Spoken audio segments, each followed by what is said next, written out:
In the 1650s, Quakers were extremely radical.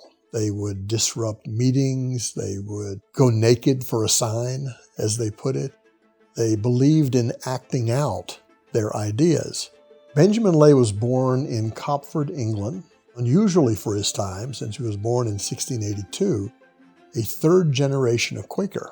And he himself was a much more ardent and more radical Quaker than either his grandparents or his parents.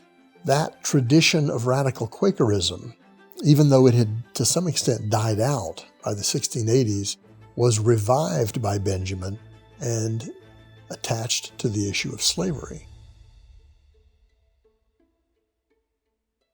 Benjamin's education about slavery actually began during his time as a sailor. Some of his fellow sailors had been on slave ships. These sailors were famous for telling stories, the sailor's yarn, as it's called. And some of the stories were about the violent exploitation of African women.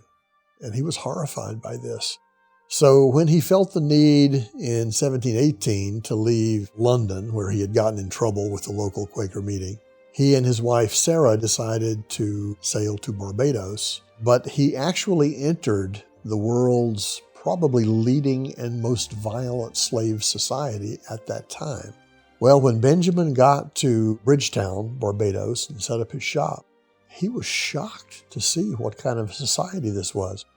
Enslaved people would come into his shop, and they were literally starving to death, gaunt. He also saw the whippings, the floggings, the tortures. He knew a man who ended up committing suicide because he wouldn't bear any more beatings from his enslaver. And he saw that a lot of Quakers participated in this system. Benjamin and Sarah, as they put it, they couldn't breathe in the smoky darkness of Barbados society, and they felt that they might become like these other Quakers. They would lose their heart by living amid such oppression.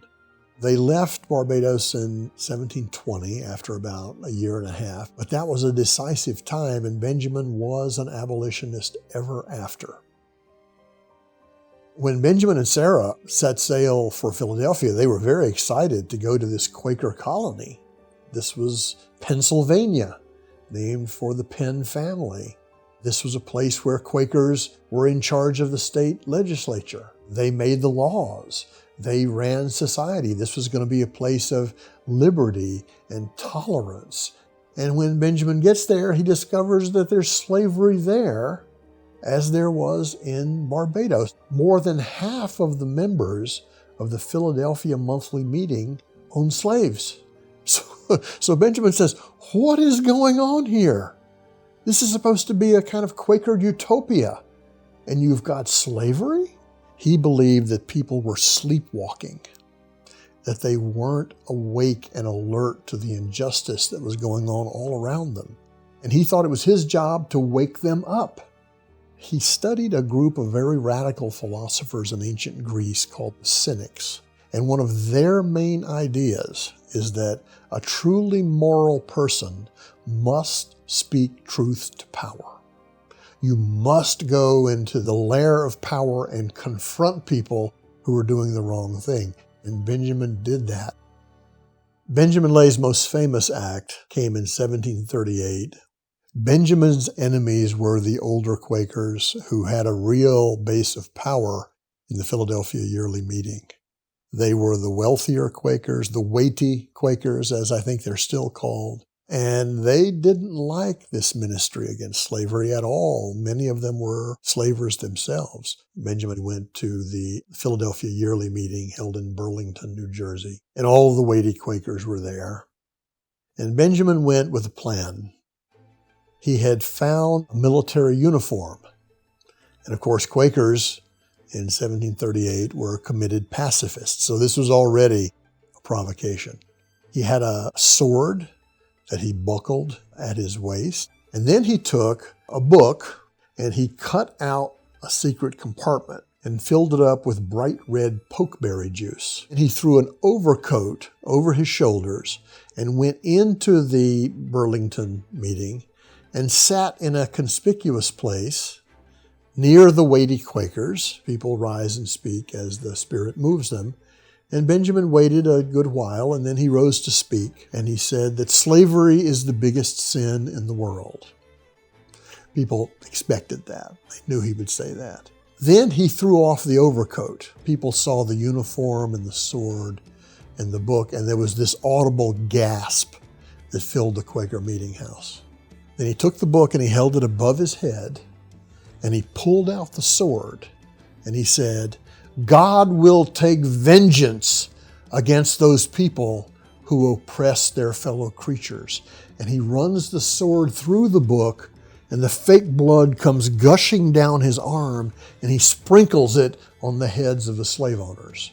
And total pandemonium breaks out. He wanted people to think, to discuss, to decide.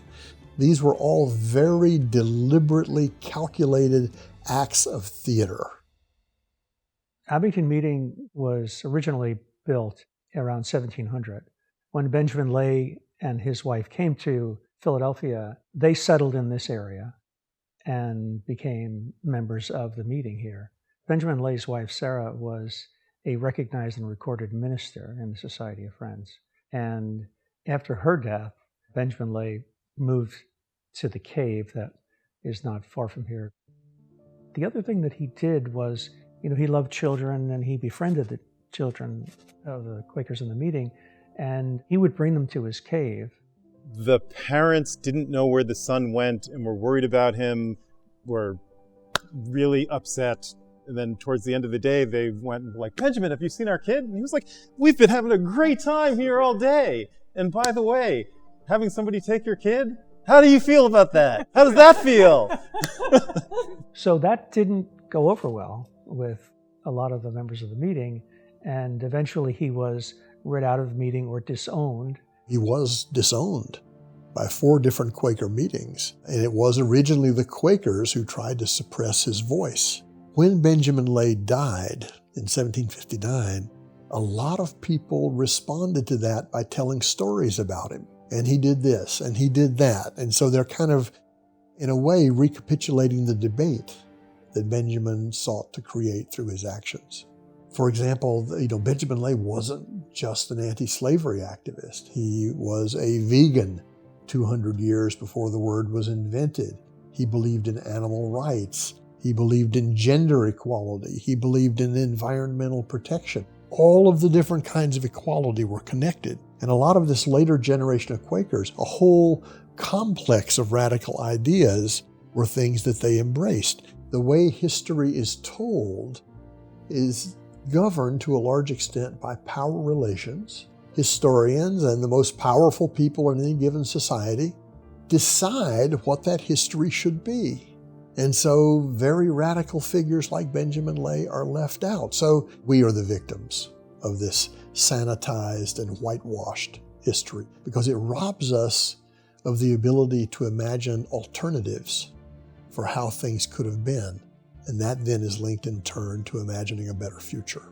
We passed the Minute of Reconciliation a few years ago, where we address not only slaveholding, but the settling of the land. We also have a historical marker in the burial ground, and it's in a place that we approximated might be where Benjamin lay. We also have established a reparations fund. The legacy of Benjamin Lay here it keeps us on our toes regarding our own complicity and our own complacency with regard to what's going on in the world around us now. I mean, it's not easy, because most of us want to idealize the past, and we all want to think of ourselves as good people. Uncovering these flaws, if you will, in our history and in our ancestors takes some refocusing. We can't really go forward honestly unless we have some kind of reconciliation. It depends on people in the present making the determined effort to remember him and make him part of who we are. Thank you for watching this episode of QuakerSpeak. If you like this episode, please leave a comment and a thumbs up so we can reach even more friends. For more videos, click this playlist here. To subscribe to QuakerSpeak, click this here. And to support us, click here. Thank you so much for watching. Happy Thursday.